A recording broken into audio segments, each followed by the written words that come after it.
A white officer publicly humiliates a black woman, calling her unworthy and attempting to belittle her in front of others.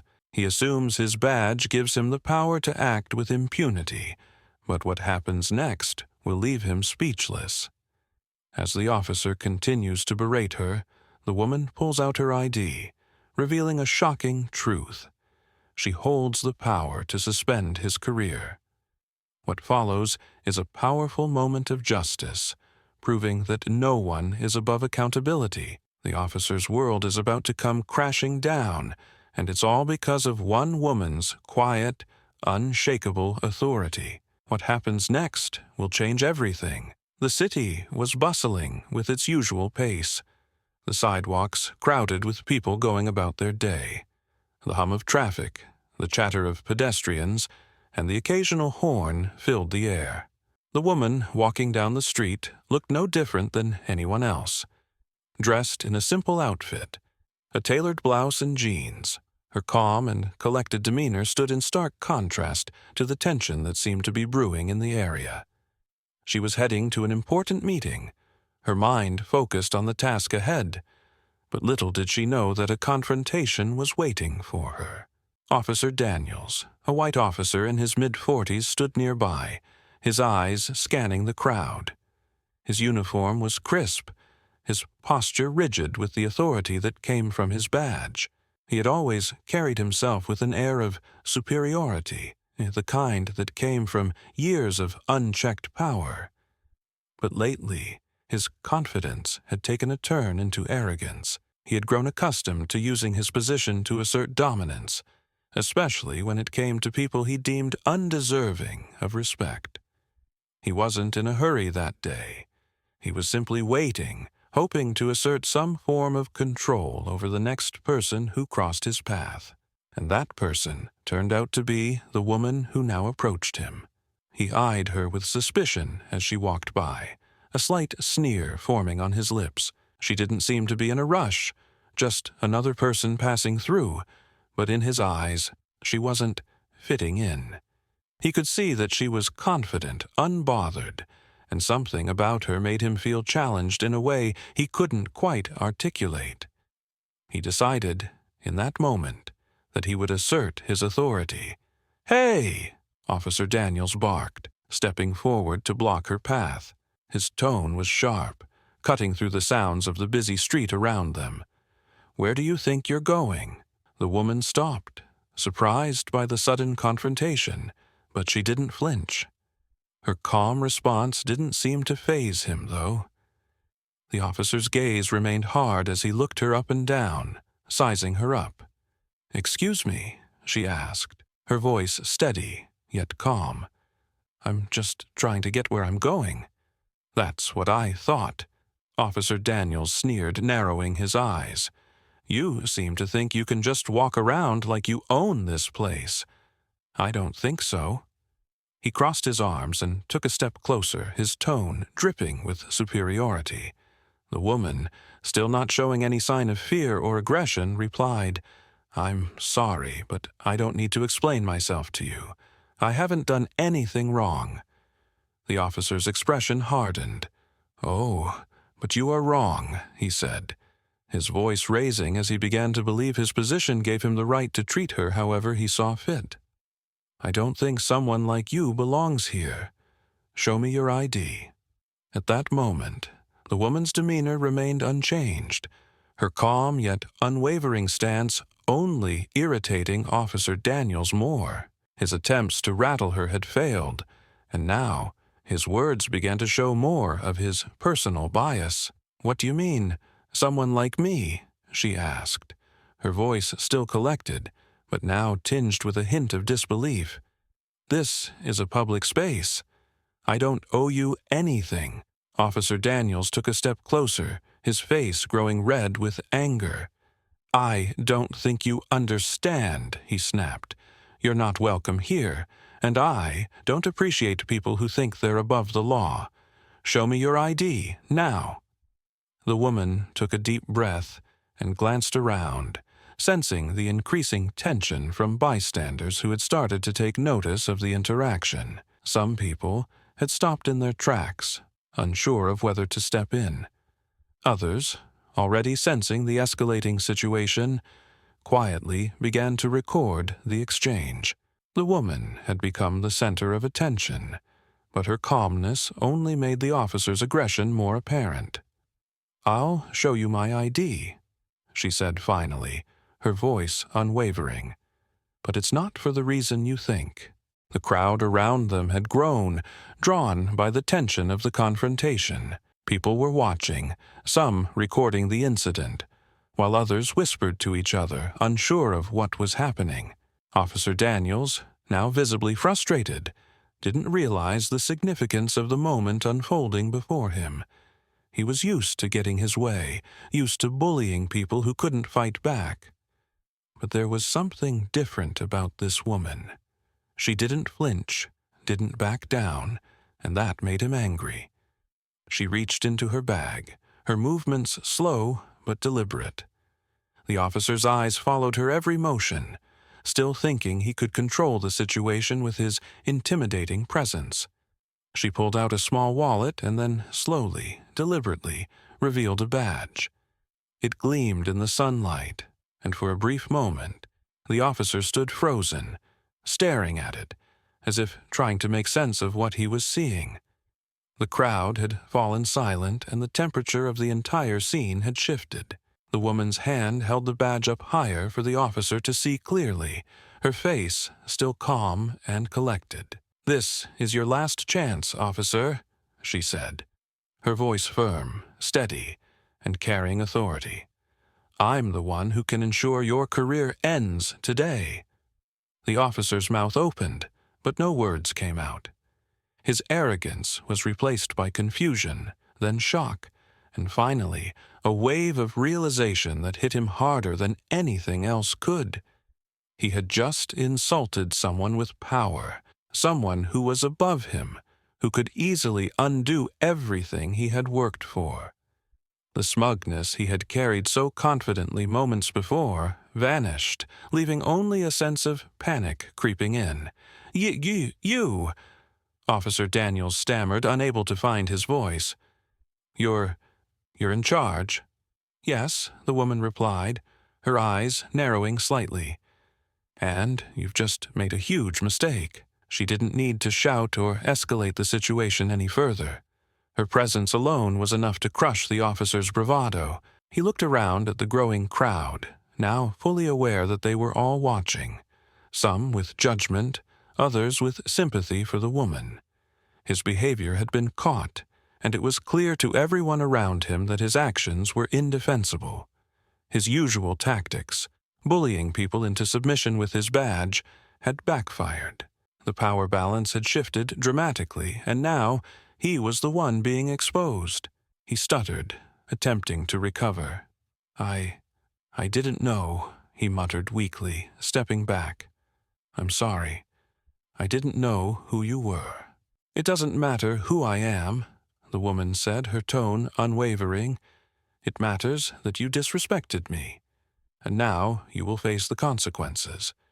You may think your badge gives you authority, but your actions have consequences.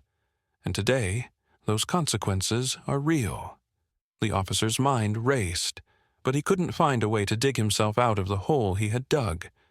His apology felt empty now, too little, too late. He had crossed a line that he couldn't come back from. His assumptions about who she was had blinded him to the truth. The woman wasn't just anyone. She was someone who had the authority to dismantle his career with a single call. The woman remained calm, even as the officer's world began to crumble around him. She wasn't seeking revenge. She was simply holding him accountable. And that's what made her even more powerful than he could ever imagine. The officer, once proud and unyielding, now looked small and defeated, his eyes darting nervously as he realized the full weight of his actions. As the woman began to make a call to her department, the crowd's tension started to dissipate. People were beginning to see the truth. The officer had abused his power, and he was about to face the consequences of his behavior.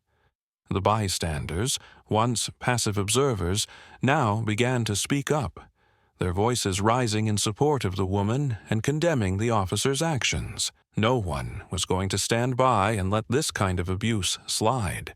In the back of the officer's mind, he could hear the sirens, the metaphorical ones, signaling the end of his career. He had lost his temper, let his prejudice and power go unchecked, and now he was being held accountable. His badge had meant power before, but now it was a symbol of his downfall. The tension in the air was palpable. Officer Daniels, who had once stood so tall and confident, now found himself shrinking under the weight of his own arrogance. His earlier bravado had evaporated, replaced by an overwhelming sense of regret and fear. The woman's calm but firm response had dismantled his sense of control, and as the reality of the situation settled in, it was clear to everyone, especially to him, that he was no longer in charge. The woman's call to her department was swift and clear. Her voice was steady as she spoke, her words punctuated with authority. The officer, still trying to salvage whatever he could of his dignity, stood frozen, his mind racing, desperately trying to figure out how to make this go away. But it was too late. As she hung up the phone, the woman turned back to him, her eyes focused, but not with anger, just a quiet understanding. She knew exactly what was at stake for him, but she wasn't here for revenge. She was here to make sure the system worked as it was supposed to, fair and just for everyone, regardless of their title or badge. "You don't seem to understand the gravity of this, do you?" she asked him calmly, her voice steady but carrying an edge of finality. The crowd had gone silent as they watched the interaction unfold, their eyes fixed on the officer's every move. I didn't know," Daniels muttered again, his voice now a shadow of the authority it once held. "Please, I'm sorry." His voice was tinged with desperation. "I didn't mean—" "You didn't mean to disrespect me?"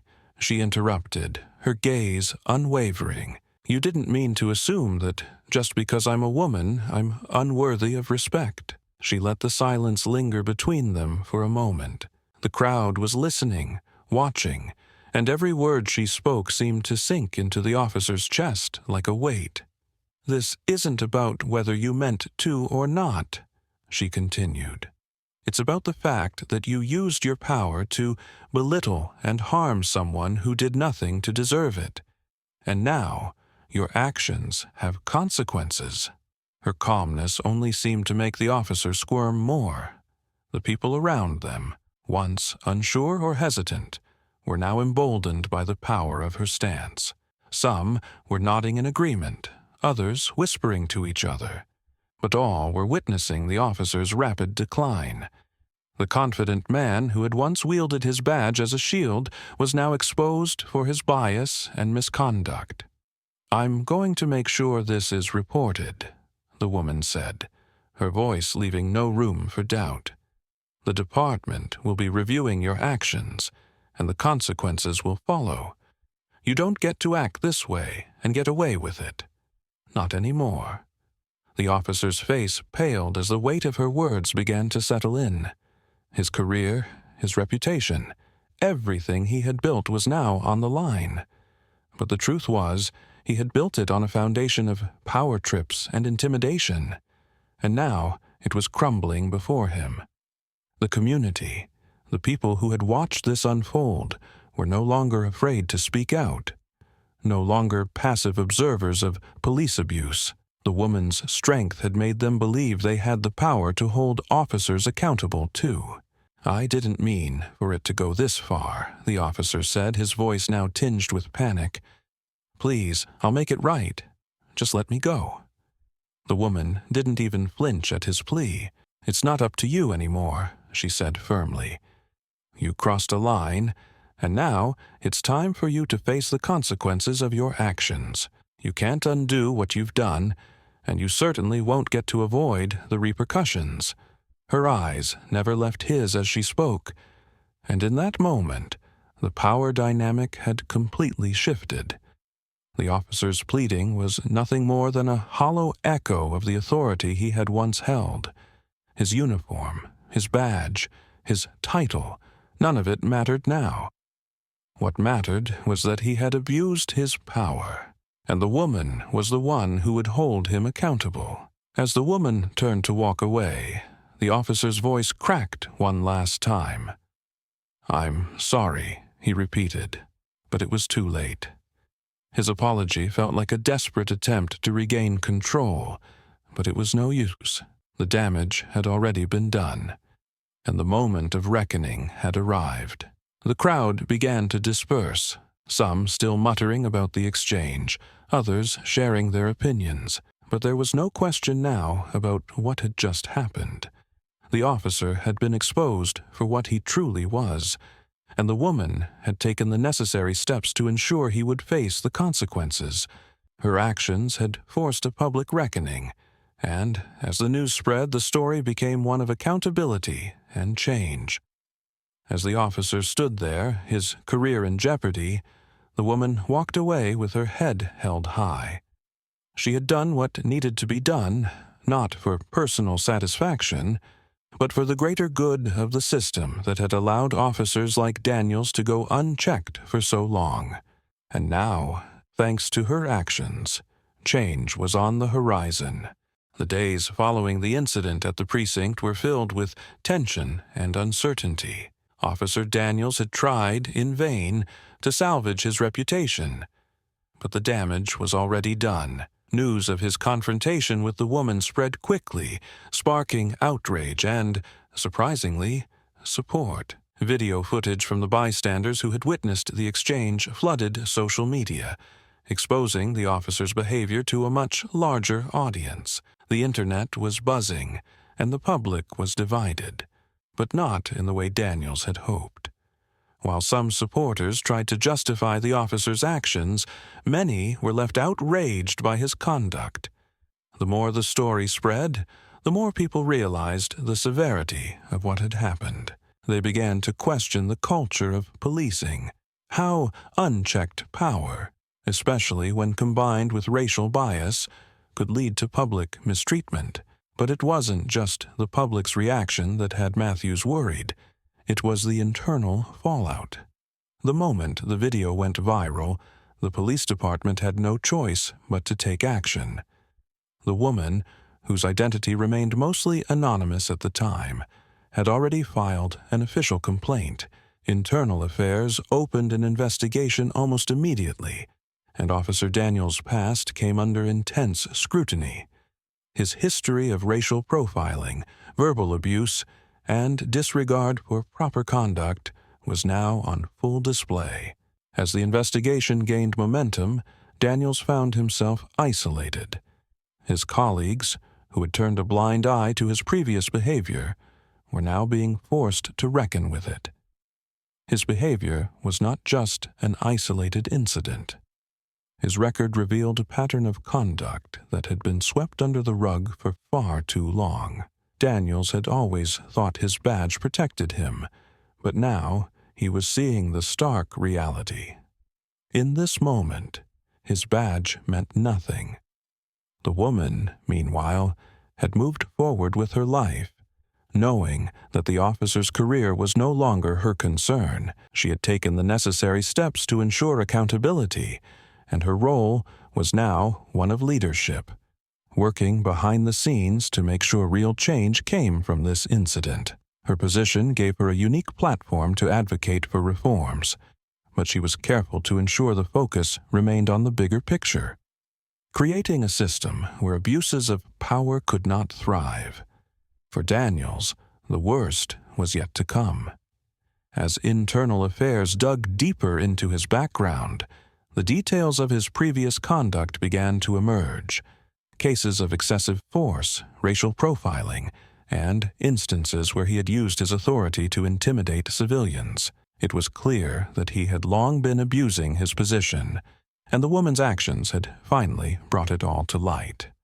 The department, under growing pressure from both the public and internal sources, had no choice but to take swift action. Daniels was suspended, pending a full investigation. But the public had already made up their mind. His actions had already damaged his reputation beyond repair. And, as the news spread, the community began demanding reforms, calling for greater accountability from the police force at large. The woman, while satisfied that justice was beginning to take its course, remained focused on the work ahead. She was already organizing talks with local officials and community leaders, pushing for changes that would prevent incidents like the one Daniels had caused. Her calm yet powerful response had set the tone for a new kind of accountability, a kind that couldn't be ignored or swept under the rug. As Daniel sat in his apartment, his mind was racing. The reality of the situation began to sink in. His career, which he had worked so hard to build, was slipping through his fingers. The woman he had so callously insulted had brought his actions into the light, and now the consequences were clear. There was no way out for him now, and the guilt and regret gnawed at him. He had allowed his prejudice and arrogance to define his career, and now he had lost everything. While Daniels faced the consequences, the woman's impact continued to grow. She wasn't just seeking justice for herself. She was part of a larger movement to change the system. Her work had ignited a conversation about how police officers should be held accountable and how racial biases in law enforcement needed to be addressed. The incident had exposed a flaw in the system, and now people were ready to demand real reform. The public outcry led to a larger push for accountability in police departments across the country. Cities began reviewing their police training programs, calling for greater sensitivity and less tolerance for discrimination. The woman, whose quiet strength had turned the tide, was now becoming a figurehead for this movement. She continued to use her platform to push for changes, knowing that her actions had helped light the spark for something bigger than one officer's misconduct. Daniels, now facing the full weight of his actions, could do nothing but watch as his world crumbled. His career was over, and his future was uncertain. He had thought that his badge would protect him, but it had become the very thing that had exposed his true character. The aftermath of the incident was profound, not only for Officer Daniels but for the entire community. His suspension had marked the beginning of an uncomfortable reflection within the police department. What began as a single act of disrespect toward a black woman had turned into a national conversation about police misconduct, systemic racism, and accountability. And while Daniels sat in isolation, facing the consequences of his actions, the real work was just beginning. For the woman, her role in this moment was never about personal victory. It was about creating a broader, long-lasting impact. She hadn't acted out of anger or a desire for revenge. She had simply done what was necessary to restore balance. Her action had set off a chain of events that had caught the attention of community leaders, activists, and officials alike. Her quiet strength and composed response had provided the perfect counterpoint to the officer's erratic behavior. In the days that followed, local authorities began calling for a review of all incidents involving Officer Daniels. Internal affairs dug into his past conduct, and soon several other cases came to light. Cases where he had used his badge to intimidate, bully, and harass individuals, especially those from marginalized communities. The sheer volume of his misconduct painted a clear picture of a man who had abused his power for years, and his eventual exposure had brought much-needed attention to this pattern. The woman's influence wasn't just felt within the department. It had sparked an open dialogue about the treatment of civilians by law enforcement. The case began to circulate through media outlets, and soon It wasn't just the police force feeling the heat. The entire system was being questioned. People began sharing their own experiences of police misconduct, some recounting stories of profiling, unnecessary force, and abuse of power. The woman's actions had empowered others to speak up. In the face of the growing public outcry, the police department was forced to act swiftly. Daniels was permanently dismissed from the force, and his actions were reviewed in detail. But the real change went beyond just removing one bad officer. The department had been pushed into reevaluating how it trained its officers, how it handled complaints, and how it worked to build trust within the community. Community leaders, alongside local officials, began drafting new policies aimed at addressing bias in law enforcement, advocating for reform that would prevent the abuse of power from becoming systemic. For the woman, this wasn't the end. It was just the beginning. She continued her work with even greater resolve. She became a vocal advocate for reform, using her platform to push for more comprehensive training programs for law enforcement officers. Her message was clear. The focus should be on empathy, accountability, and true service to the community. She spoke about the importance of fostering understanding between law enforcement and the people they served, emphasizing that respect and fairness should be at the heart of every officer's actions. Her efforts were not in vain. As her influence grew, so did the movement for change. Cities around the country began implementing new policies that prioritized community engagement, racial bias training, and the establishment of independent oversight committees. These committees were given the power to investigate misconduct and hold officers accountable in a way that was transparent and fair. The momentum from the woman's actions rippled outward, sparking change that many thought would never come. Meanwhile, Officer Daniels' career was in tatters. While he had once been the type of officer who used his badge as a shield, his downfall showed how fragile that power could be when it was wielded recklessly. The internal review into his actions unearthed a disturbing pattern of behavior that could no longer be ignored. His past conduct was dissected, and he was forced to face the consequences of his prejudice and misconduct. The department's decision to remove him from the force was the final blow. Daniels had lost his job, his reputation, and his standing in the community. Sitting at home in the weeks that followed, Daniels had little to do but reflect on his actions. He had lost everything: his career, his credibility, his authority, and he couldn't help but ask himself where it all went wrong. He had always believed his badge protected him, but in the end, it had become the very thing that exposed him for what he truly was. The arrogance that had once defined him had now turned into regret. But the woman's role in this story wasn't about watching someone fall. It was about ensuring that those who abused their power faced the consequences, and that the system held them accountable. She used her voice, her influence, and her dignity to bring about change, not just for herself, but for everyone who had ever been subjected to injustice. This incident marked a pivotal moment in the community's relationship with law enforcement. It proved that change could come from within, through courage, conviction, and the belief that one person could make a difference. The woman had shown that justice wasn't about revenge.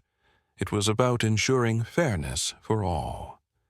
And though the officer's career had ended, the real victory lay in the long-term impact of her actions, the reforms that followed, and the broader conversation about how to create a more just and respectful society. As the dust settled on the aftermath of Officer Daniels' downfall, the community found itself in the midst of an important reckoning. The changes that had begun from a single act of accountability were now echoing through local government meetings, police departments, and neighborhoods. What had started as a simple confrontation had grown into a larger movement for justice, equality, and reform. It wasn't just about one officer being held accountable. It was about the collective effort to ensure that such misconduct would no longer go unchecked. For the woman, the battle was far from over. Her mission, now more urgent than ever, was to continue fighting for systemic change. She knew the true victory wasn't in Daniel's career-ending suspension. It was in the reform that would outlive this one incident. By standing up for herself and demanding accountability, she had paved the way for others to do the same. Her message was clear. No one, no matter their position, should be above accountability. The movement she had ignited was about much more than just this one instance.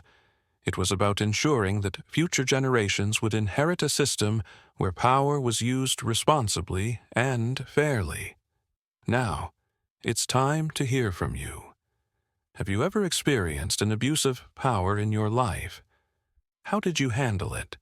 And what changes would you like to see in our communities? Share your thoughts in the comments below.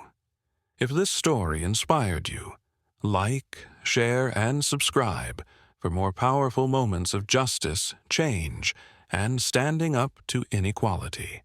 Let's continue pushing for a world where fairness and respect are the foundation of every community. Thank you for joining us today. And stay tuned for more stories that encourage all of us to take action and make a difference.